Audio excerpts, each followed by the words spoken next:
नमस्कार. अस्त्र न्यूज नेटवर्कमध्ये आपलं स्वागत. पाहूया आताची महत्त्वाची बातमी. उत्तराखंडमधील उत्तरकाशी जिल्ह्यातील यमुनोत्री ट्रेकिंग मार्गावरील 9 कैचींजवळ भूस्खलनाच्या ढिगाऱ्याखाली गाडलेल्या 5 बेपत्ता यात्रेकरूंपैकी दोघांचा शोध सुरू आहे.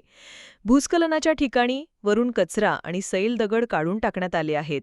जानकी चट्टी येथून हळूहळू यमुनोत्री धामसाठी यात्रेकरूंना सोडण्यात येत आहे, जे यमुनोत्रीहून परतताना पर्यायी मार्गाने जानकी चट्टी येथे पोहोचतील. सुरक्षेच्या दृष्टीने एनडीआरएफ, एसडीआरएफ आणि पोलिसांच्या तुकड्या वेगवेगळ्या ठिकाणी तैनात करण्यात आल्या आहेत.